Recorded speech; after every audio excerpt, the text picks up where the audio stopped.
The needle goes in clean. Dr. Kira Voss doesn't scream. She's watching the injection site up her arm, just below the shoulder with the same clinical detachment she'd use observing a lab specimen. The Zyr'thak breeding spike withdraws with a wet sound, leaving behind a puncture that doesn't bleed so much as weep something clear and viscous. Ambassador Telshera is screaming enough for both of them. The Quarren diplomat thrashes in the silk bindings, her 4 eyes wide with primal terror, her mandibles clicking a distress pattern that Kira's translator earpiece renders as no, not this, please, not this. 3 more Zyr'thak drones move through the chamber, each one a horrible fusion of insect and something older, their chitinous bodies gleaming wet under bioluminescent ceiling panels that pulse like exposed organs. Kira forces herself to keep watching, to keep cataloging. The injection site is warm now. Not painful, not yet, but warm in a way that feels wrong, like her body recognizing an invader before her conscious mind catches up. She can see movement beneath the skin, something branching, something rooting. Interesting, she whispers. The nearest drone's head swivels toward her. Its face is a nightmare of compound eyes and feeding appendages. But behind that alien architecture, Kira sees something worse. Intelligence. The drone tilts its head, a gesture so human it makes her stomach clench, and she hears a voice that doesn't come from its mouth. This one observes. This one does not panic. The voice is inside her head. Multiple voices, actually, overlapping like a choir where every singer is slightly out of sync. The hive mind, already reaching for her, already pulling her in. Kira closes her eyes and begins counting her breaths. In for 4. Hold for 4. Out for 4. It's a technique she learned during her PhD work with PTSD patients. Humans under stress default to pattern-seeking behavior. Give the mind a pattern to follow and it stays anchored. You will join us, the voices say. You will become us. There is no shame in unity.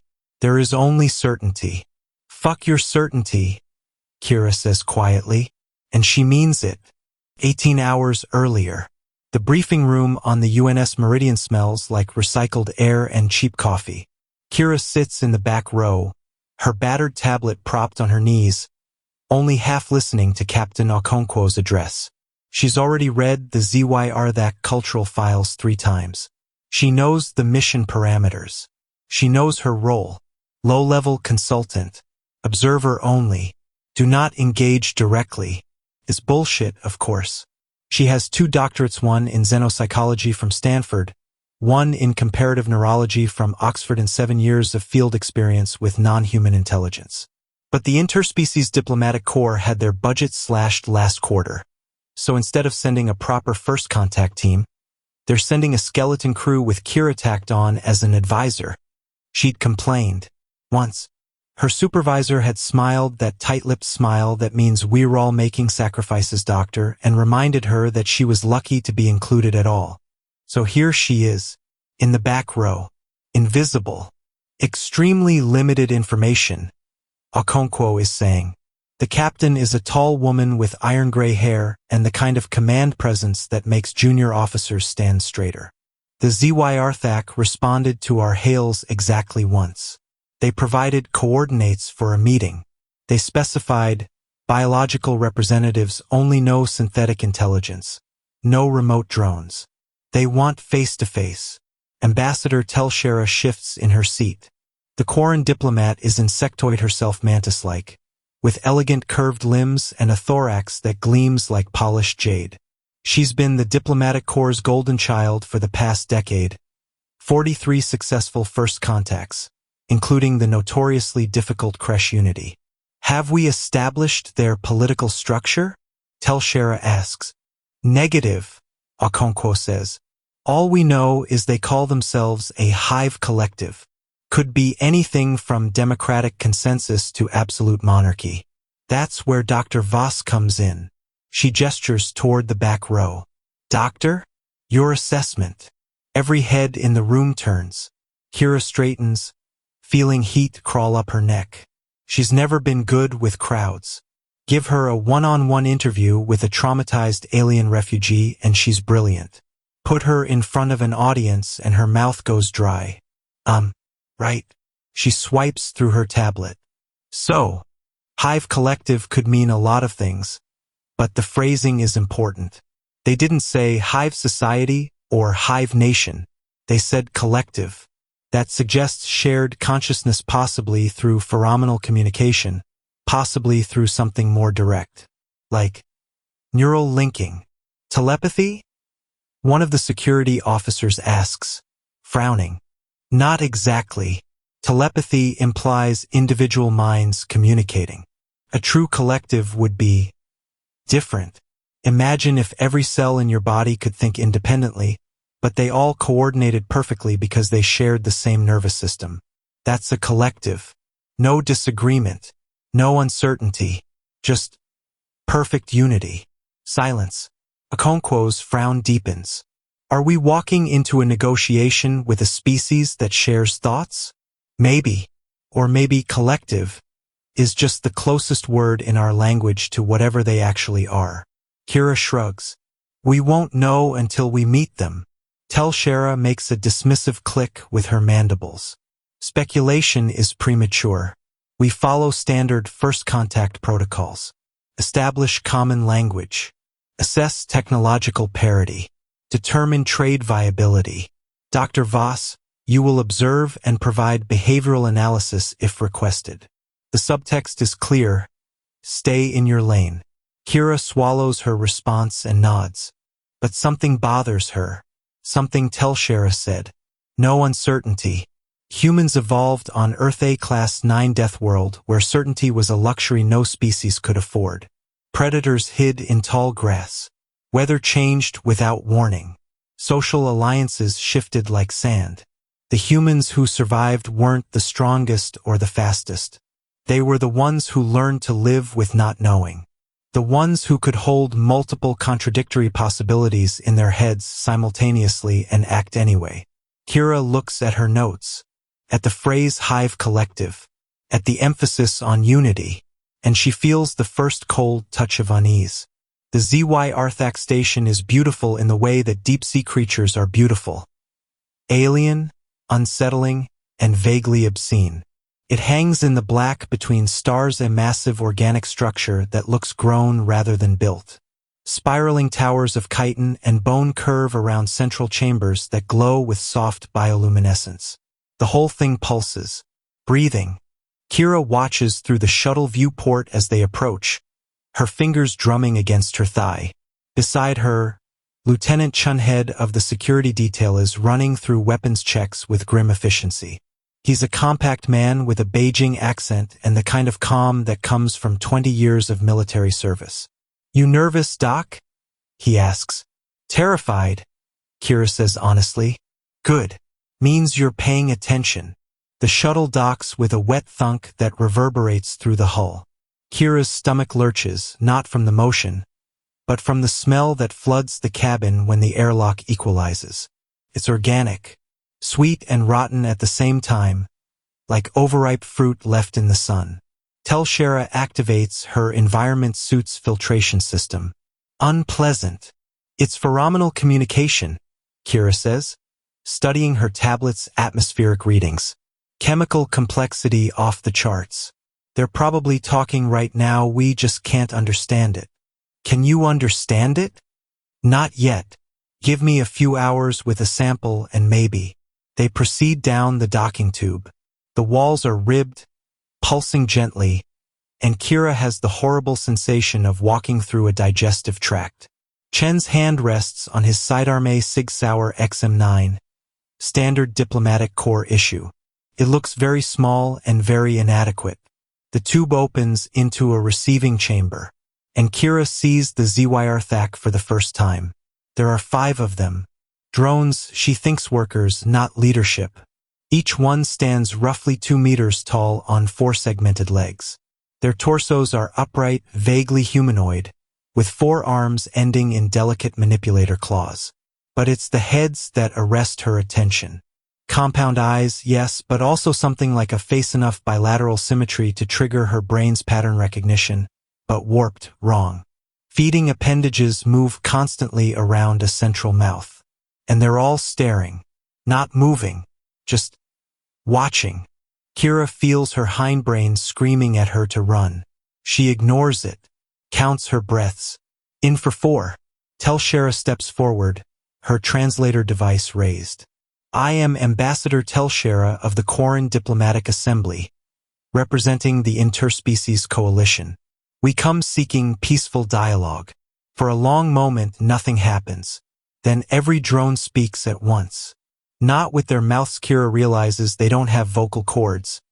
Can't make sound the way she does, but with her translator device, which struggles to render overlapping chemical signals into something comprehensible. Welcome, biological emissaries. We are Zyr'thak. We are one, we are many. You will speak with queens, you will understand unity. The words slam into Kira's head like a physical force. She staggers. Chen's hand moves to his weapon, but she grabs his wrist, shaking her head. It's okay, she whispers. They're just loud. Come, the drones say as one. Queens wait. They turn in perfect synchronization and begin walking deeper into the station. Kira exchanges a look with Chun. His expression says this is a terrible idea. She couldn't agree more. But they follow anyway. The throne room, if that's what it is, a cathedral of flesh. The ceiling arches 30 meters overhead, ribbed with bone-white support structures that could be architectural or skeletal. Bioluminescent polyps grow in clusters, casting everything in shades of blue and sickly green. The floor is soft beneath Kira's boots. Spongy, alive.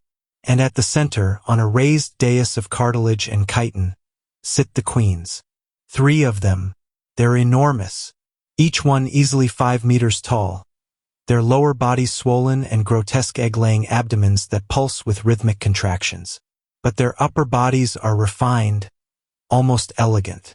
Elongated heads, eyes that gleam with unmistakable intelligence, arms that end in delicate, almost surgical claws. Kira's professional detachment cracks. These aren't animals. These aren't even just intelligent aliens. These are apex predators who evolved to control other minds.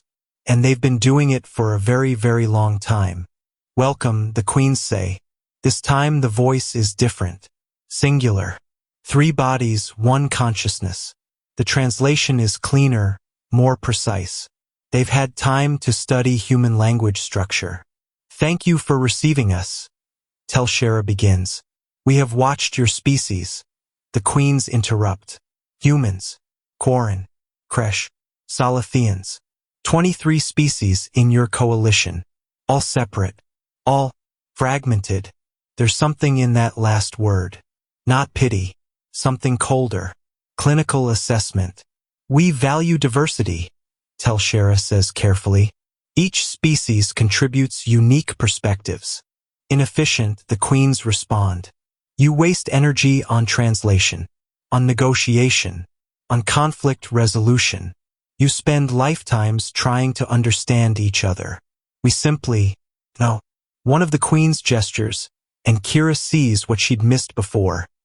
The walls aren't empty.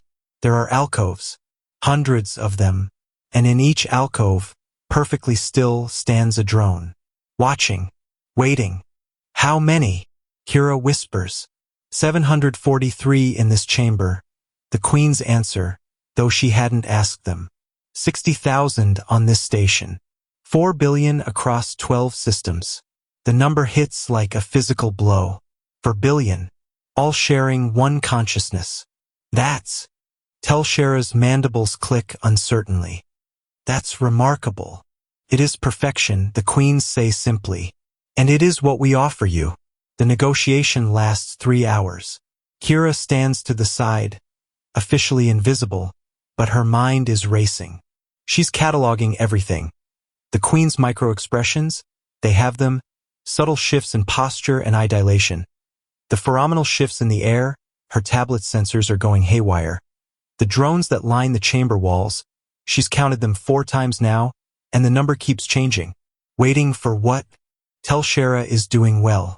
She's establishing common ground, discussing resource sharing, cultural exchange, possible trade agreements. The queens listen. They respond thoughtfully. They seem genuinely interested in cooperation. But something is wrong. Kira can feel it the way you feel a stranger's eyes on the back of your neck. Pattern recognition screaming that the data doesn't fit. She studies the conversation flow. Telshera asks about Zyr'thak resource needs. The queens answer immediately, precisely, with exact numbers. No hesitation. No consultation. Because they don't need to consult. They already know everything every drone has ever experienced. Telshera asks about territorial boundaries. The queens provide star charts, mineral compositions, defensive capabilities. Information that should require research teams and months of analysis. They just know. And that's when Kira understands. This isn't a negotiation. The queens already know everything they need to know. They've been monitoring coalition transmissions for years, decades, maybe. They know human culture, Quarren psychology, Kresh military doctrine. They know exactly how this meeting will go. They've planned every step. Ambassador, Kira says quietly. Telshera doesn't turn. Dr. Voss, I didn't request input. I know, but dash. And of course, we would need to establish clear boundaries regarding sovereignty. Telshera is saying to the queens. The coalition respects the autonomy of all member species. Autonomy, the queens repeat. Fascinating concept. You value separation? We value self-determination. Even when separation causes suffering. Telshera hesitates. What do you mean? And the queens lean forward. All three bodies moving in perfect synchronization. Their eyes reflecting the bioluminescent light like mirrors. Your species feel loneliness, they say. We have studied your transmissions, your literature, your medical databases, psychological profiles. Humans suffer from isolation, depression, anxiety. Quarren experience clutch separation trauma. Kresh develop pack loss syndrome. The queen's voice is singular, certain, compassionate, fill the chamber. All your species share the same fundamental pain. I am alone. No one truly understands me. I am trapped inside myself. Silence. Kira feels ice spreading through her chest. You've been studying us, she says. For a long time. 472 standard years. The queens confirm. Since your first radio transmissions. We listened. We learned. We understood your suffering. And you want to help us, Kira says flatly. We want to end your pain. The drones move. All of them. Simultaneously. Kira spins and sees the alcoves emptying, hundreds of Zyr'thak flowing into the chamber in absolute silence. Not aggressive. Just surrounding them.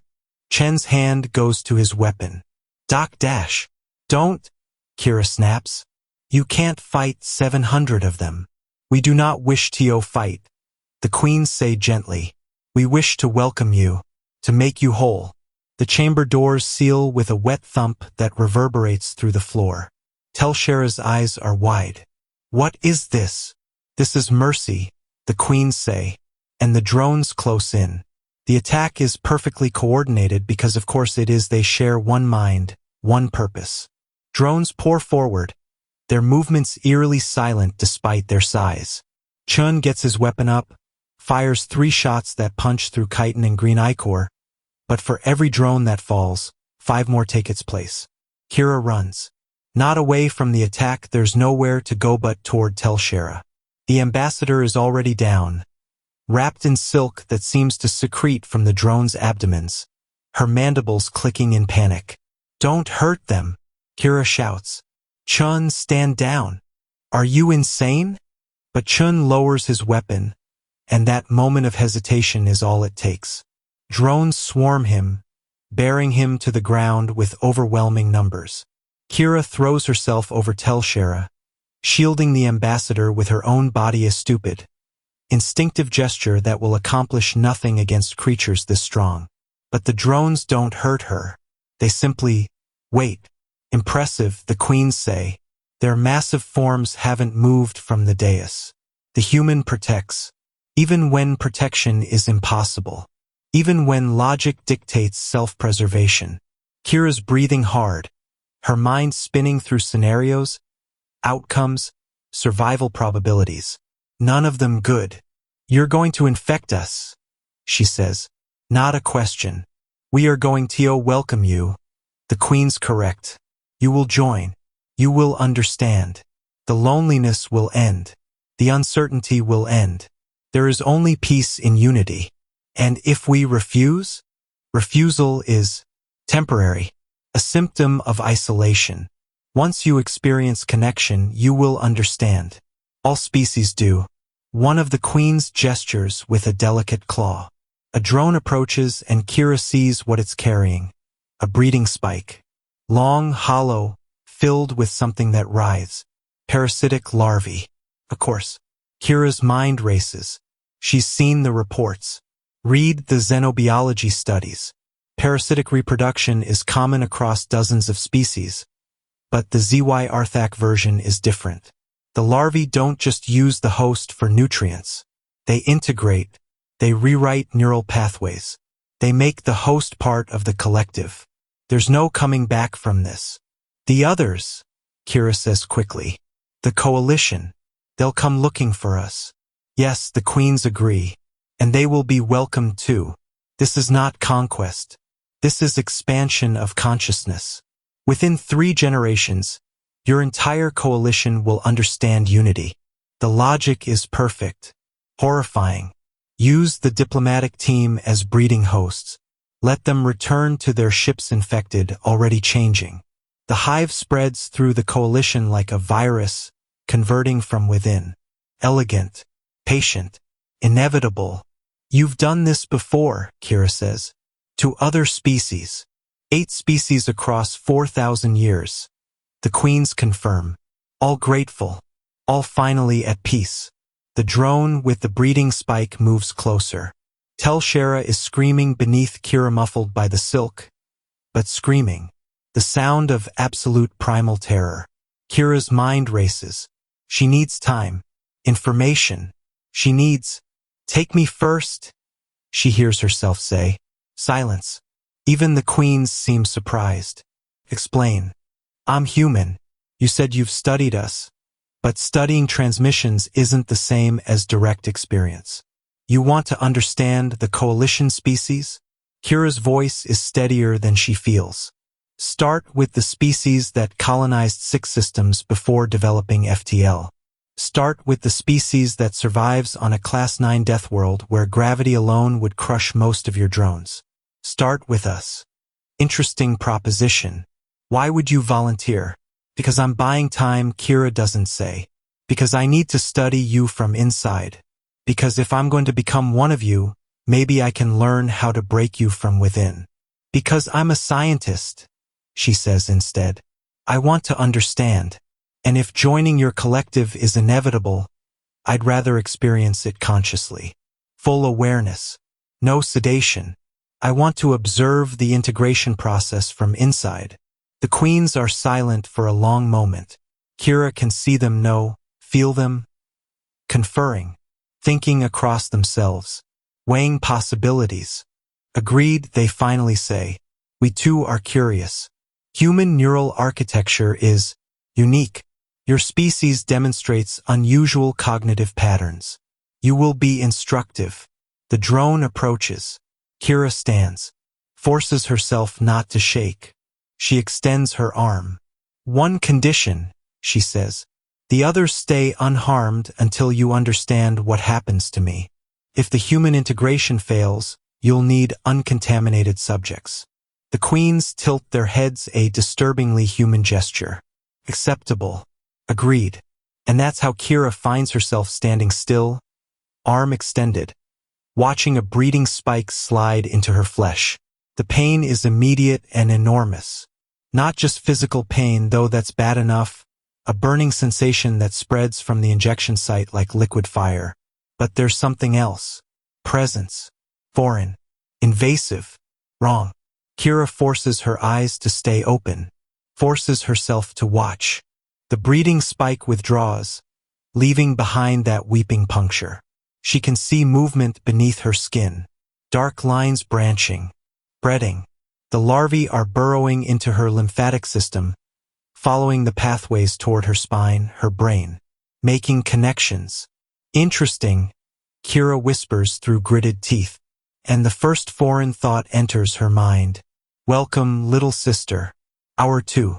They've moved her to a smaller chamber, still organic, still pulsing with bioluminescence, but private. A drone stands guard at the entrance, motionless except for the gentle movement of its feeding appendages.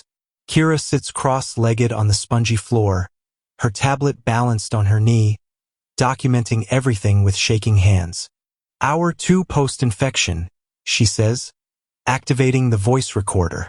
Injection site shows rapid cellular proliferation. Dark venous patterns spreading across arm, shoulder, approaching neck. I can feel branching, like tree roots but inside me, moving toward the base of my skull. She pauses, swallows. Her mouth is dry. No pain now. That's worse, somehow. There should be pain. Instead there's warmth, comfort, like. She struggles for the word.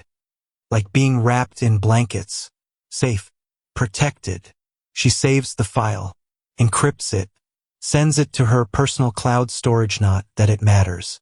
If the infection completes, she won't be Kira anymore. She'll be we. The warmth spreads. Collarbone. Base of skull. Behind her eyes. Hour 2. 15 minutes. Beginning to perceive. Background noise. Not auditory. Neural? Like standing in a crowded room with my eyes closed. I can't understand the individual conversations, but I know there are people there. Thousands of them. Moving. Working. Thinking. She closes her eyes. Focuses on the noise. It's not random. There are patterns. Rhythms. Mathematical precision underneath the chaos. Thousands of voices moving in perfect synchrony. Like a murmuration of starlings, individual units creating collective behavior. It's beautiful. It's horrifying. Hour 2, 30 minutes. The noise is resolving. I can distinguish individual nodes, drones, each one a separate voice, but they're all singing the same song. Perfect harmony. No dissent. No variation. Just. She stops, because she just realized something. She shouldn't be able to distinguish individual drones. The whole point of a hive mind is unity, singular consciousness. But her brain, her stubborn, pattern-seeking, death-world brain keeps trying to parse the collective into individuals. Keeps looking for differences that shouldn't exist. This is futile, a voice says. Not the queens. Something closer. The drone standing guard. You cannot remain separate. Unity is inevitable. Kira opens her eyes. Looks at the drone. Can you hear my thoughts?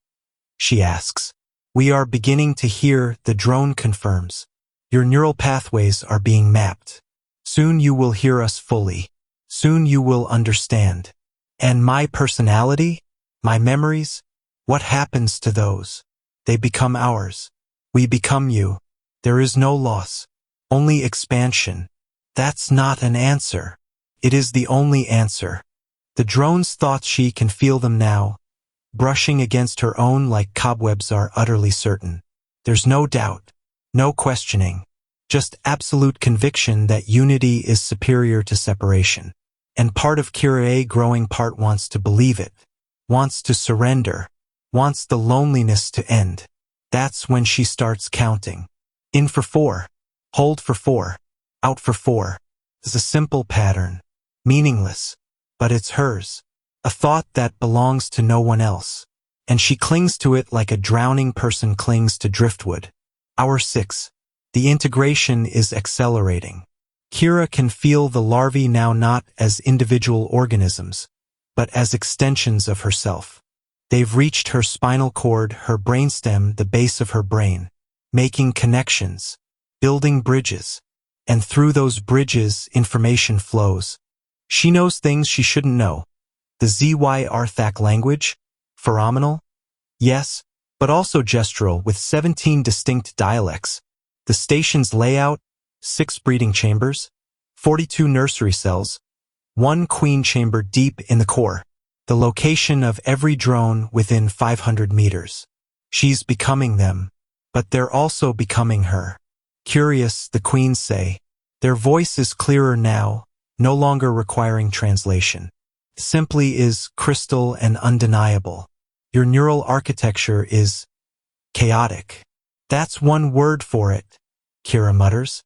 We observe your thought patterns. You maintain multiple contradictory beliefs simultaneously. You imagine futures that will never occur. You generate scenarios of danger when there is no threat present. It's called anxiety. We evolved on a death world. The humans who survived were the ones who imagined all the ways they could die and planned accordingly. Inefficient, the queens observe. Effective, Kira counters. She's learning to navigate the hive sense now. It's like learning to see in a new spectrum, overwhelming at first, but her brain is adapting. She can feel the drones throughout the station, can sense their tasks, their locations, their purposes. Breeding Chamber 1, 3 hosts in various stages of integration. Breeding Chamber 2, empty, being prepared. Nursery cells, larvae in development, thousands of them. Queen's Chamber, the 3 massive forms, resting, thinking, planning. Planning what? Kira focuses, trying to read deeper. The Queen's thoughts are vast, layered, ancient. She catches fragments.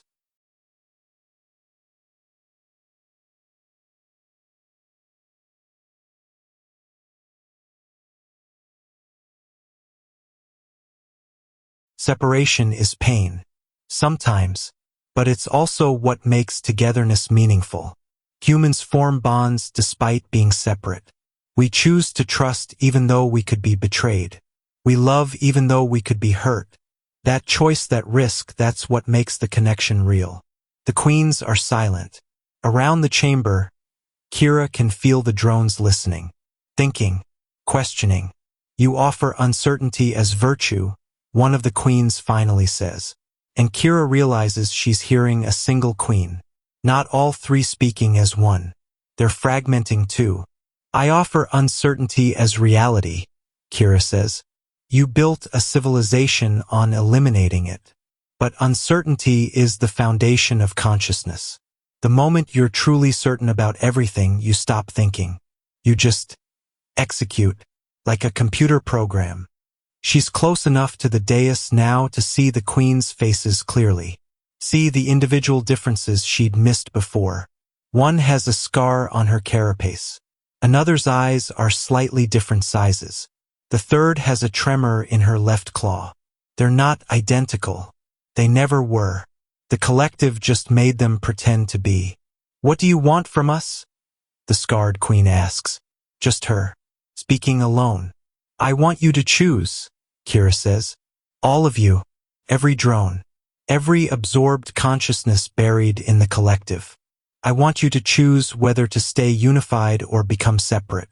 Not because it's inevitable, not because I'm forcing you, because you choose. Most will choose unity, the second queen says. Maybe, probably, but it'll be a real choice, which makes it matter.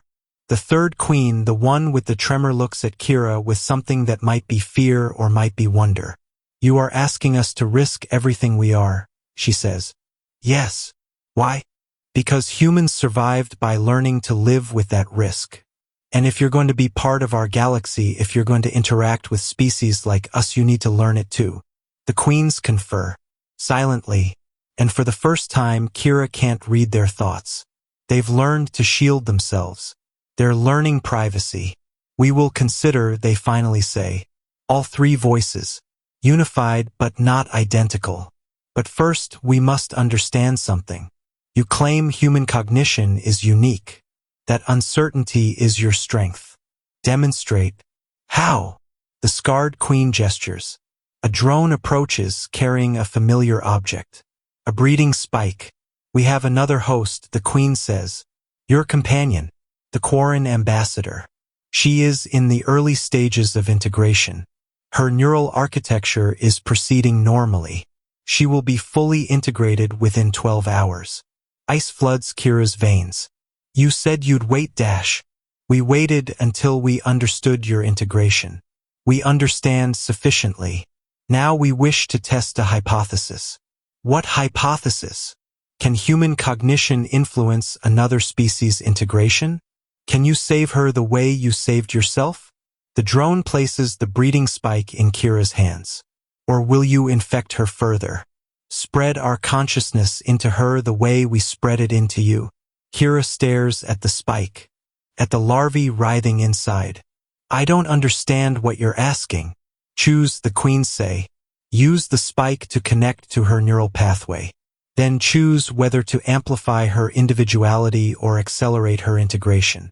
Both are possible through the network. Both require the same initial connection. You want me to infect my friend. We want you to demonstrate human cognition. You claim uncertainty is strength. Prove it. Make a choice when you cannot know the outcome. And Kira understands. This is the test. Not of her human abilities, of her human will. Can she risk harming Tel'Shara to save her? Can she trust herself when the consequences are unknowable? Can she live with uncertainty even when someone else pays the price? Her hands are shaking. Where is she? Kira asks. Hour 20. Breeding chamber 4 is smaller than the throne room, but no less organic. The walls pulse, the floor breathes, and in the center, wrapped in silk cocoon that leaves only her head exposed, is Tel'Shara. The Quarren ambassador's eyes are unfocused, dilated. Her mandibles move constantly, clicking patterns that Kira's translator struggles to render. Tel'Shara, Kira says softly. The clicking stops. Tel'Shara's eyes focus. Kira, her voice is small, broken. I can hear them, all of them, so many voices. I can't find myself in the noise. Kira kneels beside the cocoon. The breeding spike feels heavy in her hand. I know. I hear them too. Make it stop. Please. I just want silence. I can't give you silence. But I might be able to give you yourself back. She explains what the queens proposed. The choice. The risk. Tel'Shara listens. And when Kira finishes, the ambassador's mandibles click in what might be laughter or might be despair. So you might save me. Or you might doom me faster. Yes. Those are terrible odds, Doctor. I know. Do it anyway. Kira blinks. What? Do it. Because even terrible odds are better than certainty. Even the possibility of failure is better than no possibility at all. Tel'Shara's eyes are clearer now, more focused. That's what you've been trying to teach them, isn't it? That uncertainty is what makes us alive. Tel'Shara dash. I trust you, Kira. Not because I'm certain you'll succeed. Because I choose to trust you despite not being certain. And something in Kira's chest cracks open. She's been alone her entire life. Brilliant but isolated. Capable of understanding alien psychology but incapable of human connection. But Tel'Shara understands her. Chooses to trust her. Despite everything. Okay, Kira whispers. Okay, I'll try. She positions the spike against Tel'Shara's thorax, the Quarren equivalent of a spine. Her hands are still shaking. In for 4. Hold for 4. Out for 4. Then she pushes the spike home. The connection is immediate and overwhelming. Kira gasps as Tel'Shara's consciousness floods into her awareness. Not through the distant hive sense, but directly, intimately. She can feel the ambassador's terror, her fragmented thoughts, her desperate attempt to hold onto anything that feels like self. And beneath that, spreading like oil on water, the hive consciousness. Smooth, certain, seductive. Join us. Become us. The fear ends here. Kira can feel the choice branching before her. 2 pathways. Accelerate integration. Push Tel'Shara fully into the collective. It would be mercy in a way. The fear would end. The uncertainty would end. Or amplify resistance. Feed Tel'Shara's individual consciousness. Give her the tools to fight back. But there's no guarantee it'll work. It might just prolong the suffering. Might make the inevitable integration even more painful. Uncertain outcomes. Terrible odds. Human choice. Kira chooses resistance. She pushes her own thought patterns through the connection. The chaotic, questioning, doubt-filled cognition that kept her separate. She feeds Telshera every contradictory impulse, every uncertain thought, every fragment of identity that makes someone individual. And she whispers through the link. You are Telshera, first of your clutch. You chose diplomacy because you believe understanding is possible. You've negotiated 43 first contacts. You've saved lives. You matter. You are irreplaceable. You are you. For a long moment, nothing happens. Then Telshera's eyes snap fully open. I am Telshera, she says. Her voice is her own. Clear. Certain. I am Telshera, she repeats. And I choose to stay myself.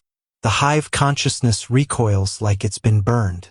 Kira pulls the spike free, and they're both gasping, both shaking, both laughing with relief and terror and exhausted triumph. Did it work?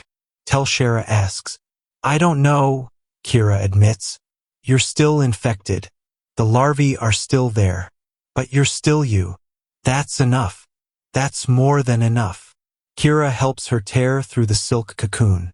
Telshera's carapace shows the same dark veining as Kira's skin infected, integrated, but not absorbed. They're both hybrids now. Both human and hive. Both individual and collective. Both certain and uncertain. The queens are watching, Telshera says. I can feel them. I know. What do we do now? Kira looks at her hands, at the breeding spike, at the dark veins spreading across her skin, and she smiles. Now, she says, we wake up everyone else. Hour 30. The awakening spreads like wildfire. Kira and Telshera move through the station, connecting to infected hosts in various stages of integration. Each connection is a risk. Each could fail. But each time they push the same message. You are separate. You are individual. You choose. Some hosts are too far gone. Their identities already dissolved into the collective. But others more than Kira dared hope respond. Fragments of self that refused to fully surrender. Memories that refused to be subsumed. A Salathian trader who'd been absorbed 3 years ago suddenly remembers his name. A Kresh warrior who'd been integrated 5 years ago suddenly remembers why she fought. A human one of the ship's crew, infected during the initial attack, suddenly remembers her daughter's face. And with each awakening, the collective fractures further. The queens try to stop them. Drones converge, attempting to isolate the contamination. But the drones themselves are infected with doubt now. They hesitate, question orders. Some refuse to act at all. Stop this, the queens command. But their voice is fragmenting. 3 voices becoming distinct. 3 consciousnesses separating. No, Kira says simply. She's in the nursery cells now, the deep chambers where larvae develop before being implanted in hosts. Thousands of them, writhing, growing, waiting to spread the hive. And Kira realizes what she has to do. Telshera, she says quietly, get everyone to the shuttle. Everyone who's woken up. Get them out of here. What are you going to do? Something stupid. Probably suicidal. Definitely necessary. Kira dash. I'm the carrier, remember? The virus is in me. Has been from the start. But if I can spread doubt, maybe I can spread something stronger. What's stronger than doubt? Kira looks at the thousands of larvae. At the organic machinery designed to spread consciousness. To unite minds. Choice, she says. Hour 36. Kira stands in the queen's chamber. Not the throne room. The actual queen's chamber, the deep organic core where the 3 massive beings rest between breeding cycles. It's hot here. Humid. The air thick with pheromones. The queens themselves are different than she's ever seen them. Separated. 3 distinct bodies in 3 distinct positions. They're not speaking as one anymore. You came, the scarred queen says. I came, Kira agrees. You destroyed our nurseries, contaminated our larvae. 73% of our drones are now experiencing individual impulses. Our collective is collapsing. Yes. The second queen, the one with mismatched eyes, makes a sound that might be laughter or might be grief. You won, she says. The human defeated the hive. Is that the story you'll tell? No, Kira says. Because I didn't defeat you. I just gave you what you were trying to give everyone else. A choice. She walks closer. The queens don't stop her. You wanted to end loneliness. End uncertainty.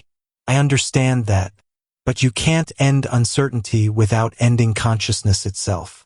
The ability to question, to doubt, to wonder, that's what makes us alive. Not just surviving. Living. The third queen, the one with the tremor, leans forward. What happens now? She asks. And her voice is small. Afraid. Now you choose, Kira says. All of you. Every drone. Every absorbed consciousness. You can try to rebuild the collective. Some will probably want that. Or you can embrace separation. Become individuals. Or find something in between, small collectives. Family units, voluntary connections. We don't know how to be separate, the scarred queen admits. Neither did I, Kira says. I've been lonely my entire life. But Telshera taught me something. Connection isn't about sharing every thought. It's about choosing to trust someone despite not knowing everything they're thinking. Despite the uncertainty. She reaches out, places her hand on the queen's massive claw. I'm still connected to you, Kira says. I can still feel the hive sense. The larvae are part of me now. I'm part of you, but I'm still me, still separate, still uncertain about everything. How do you bear it? The queen whispers. The not knowing? Badly most of the time, but sometimes. Kira smiles. Sometimes the uncertainty is what makes the knowing matter. I don't know if Telshera will stay my friend, but that's what makes her friendship precious. I don't know if I'll survive this, but that's what makes survival meaningful. The queens are silent. Then, slowly, the scarred queen separates her consciousness fully from the others. Becomes singular. Individual. I choose separation, she says. Her voice is shaking. I choose uncertainty. I choose myself. The second queen follows. Then the third. 3 individuals where once there was one. And throughout the station, Kira feels the collective dissolve. Not collapsing, choosing. Thousands of minds becoming separate. Some scared. Some relieved. Some grieving the loss of unity. But all of them choosing. What will you do now? Kira asks the queens. The scarred one looks at her sisters, not extensions of herself anymore, but separate beings. We will learn, she says, how to be 3 instead of 1, how to trust without knowing, how to connect without consuming. That's good, Kira says. Will you help us? If you want, if you choose to want. The queen's laugh is uncertain and beautiful. I think, she says slowly, I think I do choose. Is that what wanting feels like? Yes, Kira says. That's exactly what it feels like. 72 hours later. The UNS Meridian Medical Bay smells like antiseptic and coffee. Kira lies in the recovery bed, watching the neural scans on the holographic display. The dark veins have faded but not disappeared. The larvae are dormant but not dead. She's still part hive. Will be for the rest of her life. Dr. Tanaka stands beside the bed, frowning at the scans. You should be dead, she says bluntly. The parasitic load alone should have killed you. The neural integration should have destroyed your personality. But somehow you're you. Humans are good at surviving things that should kill us, Kira says. This is beyond survival. This is Tanaka gestures helplessly at the scans. You rewrote their biology from the inside. You infected a hive mind with individuality. Do you understand how insane that is? Pretty insane, Kira agrees. The door opens. Telshera enters, moving carefully. The Quarren ambassador's carapace still shows faint traces of dark veining. But she's walking, talking herself. The diplomatic corps wants a full report, Telshera says. And the Zyr'thak Queens want to negotiate. Actual negotiation. They're asking specifically for you. Me? You're the only human who understands them. And apparently Telshera's mandibles click in amusement. The only being in the galaxy they trust. They trust me because I gave them doubt, Kira says. That's kind of ironic. That's kind of perfect. Kira sits up slowly. Her body still aches. Her mind still carries the echo of the Hive-sense thousands of voices. Now separate. Now choosing their own paths. What happened to the others? She asks. The hosts we woke up? Recovering. Most of them. Some. Telshera's voice softens. Some were too far integrated. They chose to stay with the collective. But they chose. That's what matters. And the drones. Fragmenting into smaller groups. Some are staying together voluntarily. Some are going completely independent. It's chaos. Good, Kira says. Chaos means they're alive. She stands. Walks to the viewport. Outside, she can see the Zyr'thak station still massive, still organic, but different now. The perfect symmetry is broken. Individual sections modified according to personal preference. Lights in different colors. Structures in different shapes. It looks messy. It looks beautiful. The queens want to know if you'll return, Telshera says. As lead negotiator for formal relations with the coalition. Full authority. Full resources.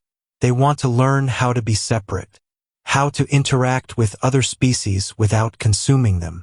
That's a big ask. You did something impossible, Kira. You gave a hive mind free will.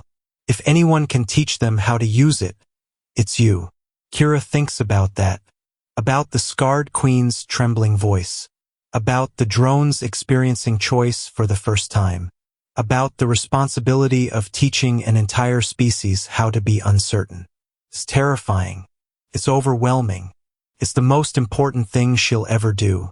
Tell them yes, Kira says. But on one condition. Which is, no more observer-only bullshit. If I'm doing this, I'm doing it as lead xenopsychologist. Full authority. And I'm bringing a team. People who understand that connection doesn't mean consumption. That unity doesn't mean uniformity. Telshera's laugh is bright and clicking. I'll deliver the message. Though I think you'll find the diplomatic corps is willing to give you anything you ask for. You just revolutionized first contact protocols. You're a legend.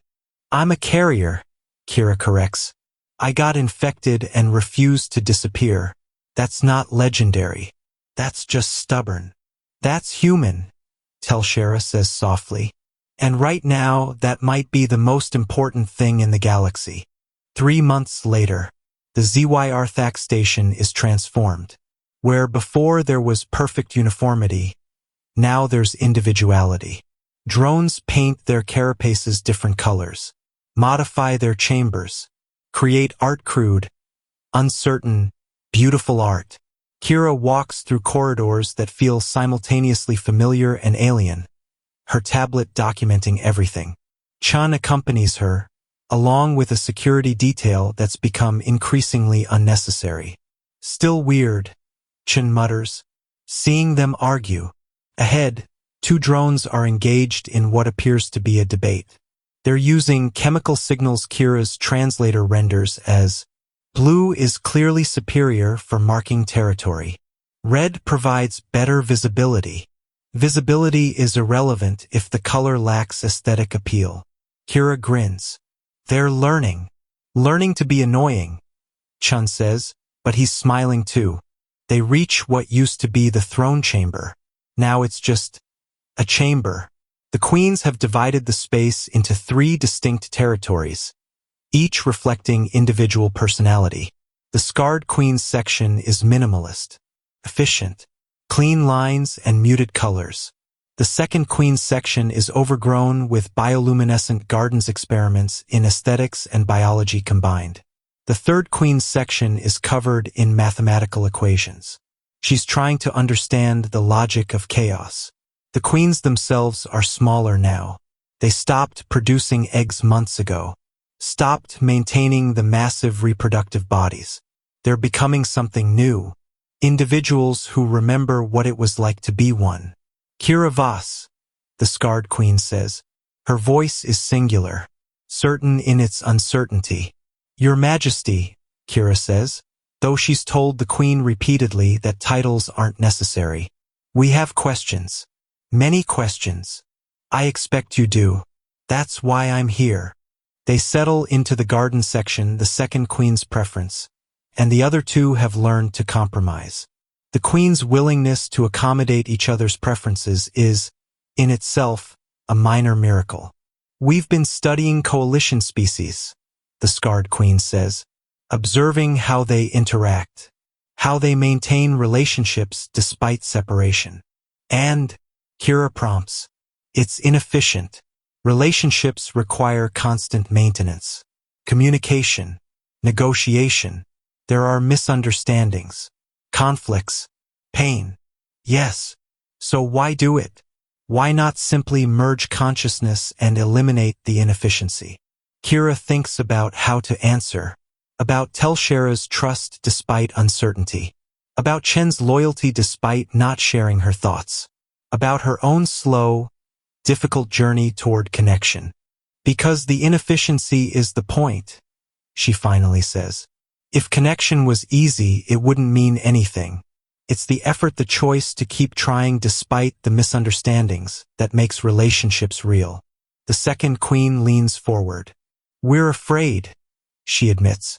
We've been separate for 3 months, and sometimes the loneliness is overwhelming. Sometimes we want to merge back into unity. Do you? We discuss it frequently, but we always choose separation. Because, she pauses, searching for words. Because the choice itself matters, even when it's difficult. Especially when it's difficult, Kira says. The third Queen, who's been silent, finally speaks. We want to understand something. When you infected yourself, when you entered our collective, were you certain you would survive? No. Were you certain you could resist assimilation? No. Were you certain you could save us? I didn't save you. I just gave you options. But no, I wasn't certain of anything. Then why did you do it? Kira looks at the three Queens, ancient beings learning to be new, powerful consciousnesses learning to be uncertain. Because humans don't freeze when we're uncertain, she says. We survived on a death world where nothing was guaranteed, where predators hunted in darkness, where weather killed without warning, where even other humans couldn't be trusted. We learned to act despite not knowing, to try despite the possibility of failure. She stands, walks to the viewport overlooking the station. A hive sees certainty as strength. Humans learned that uncertainty is the only truth. The universe doesn't care about our plans, doesn't guarantee our survival, doesn't promise happy endings. But we try anyway. We connect anyway. We love anyway. That sounds exhausting, the Scarred Queen says. It is, Kira agrees. But it's also what makes us alive, not just surviving, living. The Queens are silent for a long moment. The formal negotiations between the Zyr'thak Collective, now officially renamed the Zyr'thak Commonwealth, and the Interspecies Coalition are held on neutral ground, a diplomatic core station orbiting a white dwarf. Kira sits at the negotiating table, flanked by Telshera on one side and Chan on the other. Across from them sit three Queens, each representing their own faction within the fragmenting hive. This chaos. Beautiful, messy, living chaos. The Queens argue with each other, contradict themselves, change positions, express uncertainty, and Kira has never been prouder. We propose limited integration, the scarred queen says. Voluntary symbiosis. Hosts who choose to join us with full understanding of the process. No deception. No force. Absolutely not, says the coalition representative, a Salathian admiral with extensive military experience. You're asking us to trust a species that was harvesting us 6 months ago. We understand your concern, the second queen says, which is why we propose a pilot program. Small scale, monitored by independent observers. If it fails, we abandon the practice entirely. And if it succeeds? The admiral demands. Then we've found a new form of connection, one built on choice rather than consumption. The negotiations continue for hours, days, weeks.